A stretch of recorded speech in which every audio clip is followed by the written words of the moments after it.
Hello, hello. It is Foundation Friday, May 9th.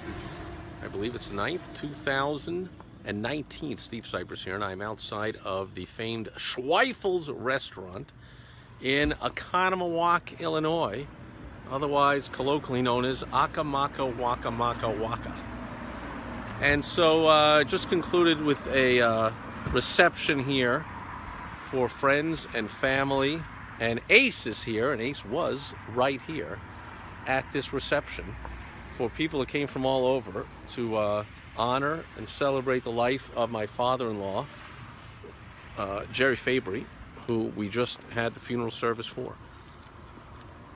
And so here's the deal. I've had two different clients this week express their concern over negative, stressful situations. Coach Tony is here. Coach, you know this stuff. Great to see you. And one said, gee, I hate making mistakes. And the other one had a situation with a delay that caused a wasted hour of time and was all bent out of shape out of it.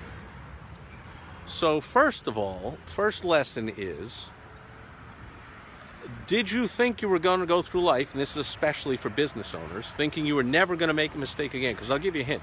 Here's how to never have. Oh my goodness. Well, thank you so much, Coach Tony. Here's how to never have. You want to know? Here's the secret to never having another negative thing happen to you. Don't do anything. Have your own funeral tomorrow. Okay? That's the only way to avoid negative things happening. Folks, we all know it's part of life, right? Especially for business owners. Making mistakes, if you're not making mistakes every day, I feel sorry for your business. You're not learning, you're not growing, you're not trying new things, you're not failing your way to success, all that kind of good stuff. If you're just taking a safe road and doing only the stuff you know works and that you know how to do and you're all comfortable with, I can guarantee your business ain't growing. That's for sure. I also can guarantee as a person you're not growing.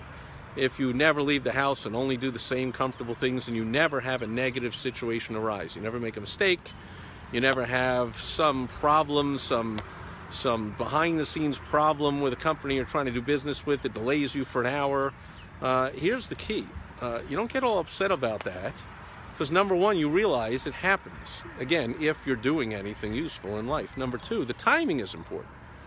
So to the entrepreneur that made a mistake and was upset about it, well, here's the thing, like how really deadly badly was that mistake? Think ahead 5 or 10 years, especially both of these are my clients. So you work with me and both have tripled and 3 times and 5 times their income since starting to work with me. So extrapolate that out about 5, 10 more years when your income is 10, 20 times as much.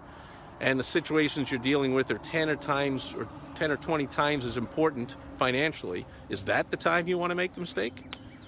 You want to make the mistake now. You want to learn from it so you will get faster to tripling, quadrupling, and 10 times in your business and your income.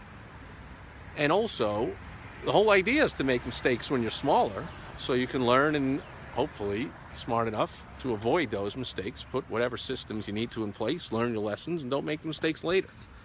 Now, as far as negative situations, my other client had a negative situation. He was trying to get served by a business, and they messed up, and system was all messed up and whatever, and so no fault of his own. It wasted an hour of time, and I'm like, look,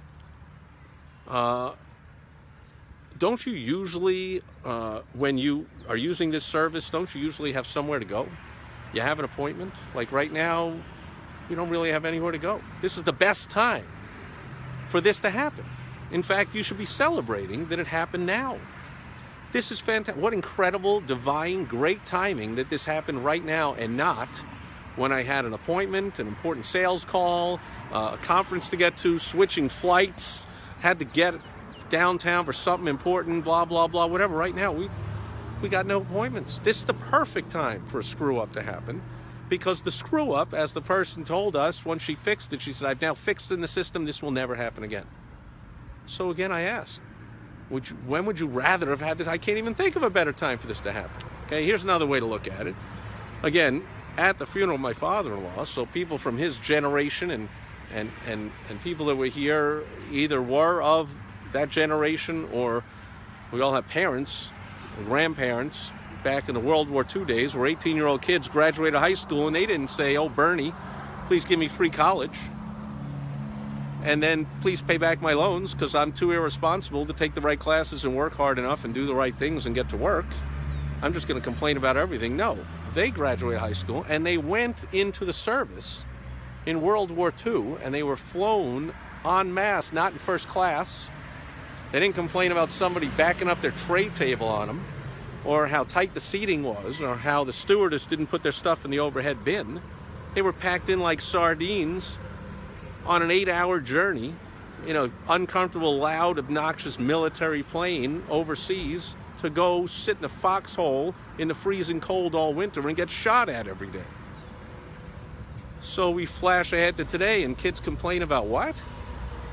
That there was some screw up? You didn't get served quickly? That you made a mistake? How about again? How about you made a mistake back in those days? You got your head blown off. Or you got your buddy's head blown off next to you. Like, now you made a mistake, you learn from it. Move on. That's the attitude of a successful business person, and I dare say of a successful person in life. So I wasn't always like this. How did I learn this? I wasn't always like this. I was one of those people.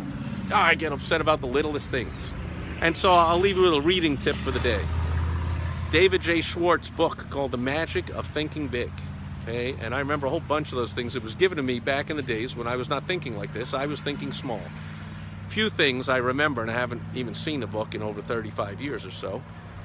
David J. Schwartz wrote one thing, and he said something like, I'm paraphrasing, of course. Again, I haven't looked at the book in decades, but it was something like, stuck me forever. He said, you can define the size of a person by the size of the problem it takes to bother them. Think about that the next time you're bothered by something and say, wow, I'm bothered by this little thing. That defines me as a little person. I just have these shades on. I mean, my glasses turn into shades outdoors.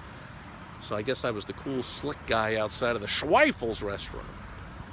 And so that's one way to look at it. Like, wow, if I'm bothered by little things, I'm a little person. Big people are only bothered by big things.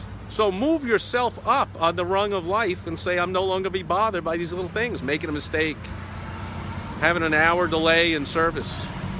Like, again, how about traveling overseas, not to come back for a year or not ever, or not with all your limbs in place and getting shot at every day and eating crap and sleeping with 40 other guys right in a foxhole through a freezing winter? Like, you're still going to complain about made a little mistake or some little thing went wrong? Those are little things, folks. You're defining yourself as a little person. Okay, the next, there's plenty of things I remember, but another thing I remember, he said the trick is when you're going, it's facing me. I promise you won't be on the camera. Oh! Just kidding. And so, that's how nice people are up here. They didn't want to cross over to ruin the shot of, some cars behind me, as if that was what I was taking a shot of. Very nice of them. Although I guess that does look better than just taking a shot at me.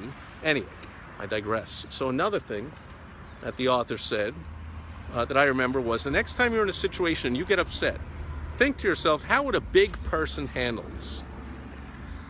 So I'll tell you a short story and I'll let you go. I remember I used to play a lot of very competitive sports. Although I wasn't good enough to play really competitive real sports, so I played a lot of competitive softball, for instance. And we were up for city championships, and I traveled and played in tournaments and all that kind of stuff. And I played 6 days a week for a little while, and double headers, and was playing a lot of games. And so I remember, there I was, playing in a charity tournament one Sunday or something, and it was a co-ed, and so we're sitting out there, and that's short, I'm playing short, but of course the girl, you have to have at least 4 women on the team, and they put them in all the off positions, right field, second base, pitcher, and catcher, where a lot of the action just doesn't happen.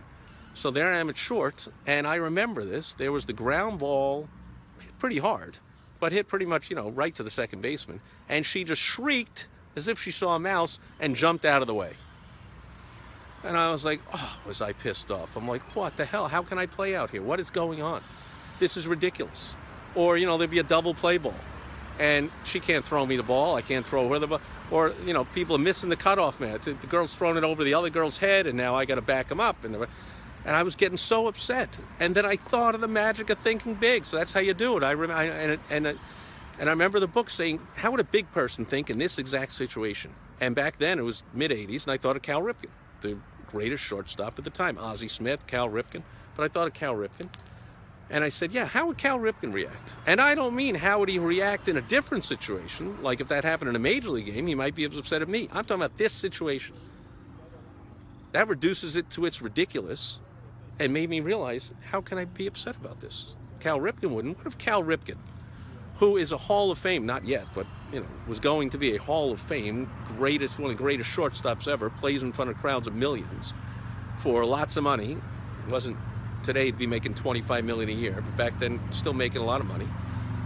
And what if he on a Sunday afternoon was here out in this field, somewhere out in Boston area I was at the time, and I think it was back when I was going to law school or just after it, and he was playing in this charity game on a Sunday that didn't matter at all, and there was a girl playing second base, and when a ball was hit out to her, she just shrieked and jumped out of the way. How would Cal Ripken react? Well, of course, I immediately realized he would just laugh like crazy and go, whatever, this is the most meaningless thing there is. I play in actual games where our actual pros are playing and high pressure and things matter. This doesn't matter at all. This ridiculous game on a Sunday afternoon. We're in a tournament. We're playing co-ed. We're just having some fun. So the girl shrieked and jumped out of the way. Big deal. And look what happened. Whole calmness came over me, and I just started laughing. And for the whole rest of the tournament, no matter what happened, I just said, big deal. I acted as if I was Cal Ripken. Unfortunately, I didn't play as if I was Cal Ripken, or else I'd be in the Hall of Fame. I was far from it. But I acted as if, I thought as if I'd be Cal Ripken. So how could anything that could possibly happen in that tournament matter? Would it matter to Cal Ripken? No. So in your situation, whether it's at work, think about how would Warren Buffett handle this loss in the stock market? Oh, your stock went down, you lost $1,000. How would Warren Buffett handle losing $1,000 in the stock market when the guy trades billions of dollars and is worth billions of dollars? $1,000 loss wouldn't matter at all. That's the magic of thinking big. And there's a lot more to it. I highly encourage you to get that book, even though it's decades old. Still as good as it ever was. I remember it as if I read it yesterday, even though I probably read it about 10 times, but that was decades ago, but it's stuck with me ever since, and hopefully I'm passing that on here. I've passed it on to a lot of people. So another thing is, by the way, just to mention, I just did come from the funeral of my father-in-law. So please don't tell me about how upset you are because somebody didn't serve you for an hour in a business, or you made a mistake. Boo-hoo. Just lost my father-in-law. We got the restaurant, we got the biggest room we could at any restaurant in this town, and we had an overflow. That's how great a man my father-in-law was. There was not a room in this town that could hold him and his reception. People came from all over. People we hadn't seen in decades came from everywhere to honor my father-in-law. So I just lost my father-in-law.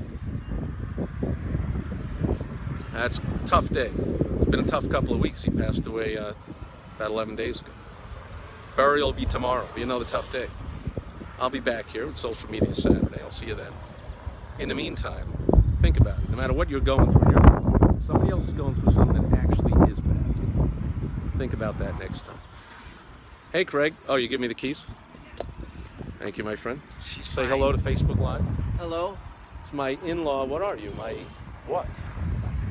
It's my wife's sister's husband. So we are husbands-in-law. Husbands-in-law. Are we husbands-in-law? Sounds nice a little meeting you, different, husband-in-law. but hi, how are you? It's my husband-in-law, Craig. And that'll do it. I'm heading in with you. Thanks, everyone, being here. Oh, we got Phil is saying I used to get hit by... See, Phil used to be a boxer. There you go. Perfect. Phil says I used to get hit by left hooks like crazy. Mistake. Then I learned how not to. I got way better.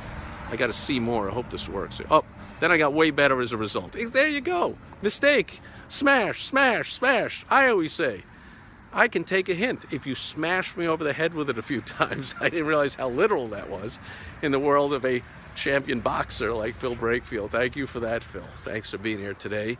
And everybody else, and Coach Tony, and everybody else, and everyone. Oh, I got a whole bunch of stuff here, and a whole bunch of people. Oh, Brett Olaya is here.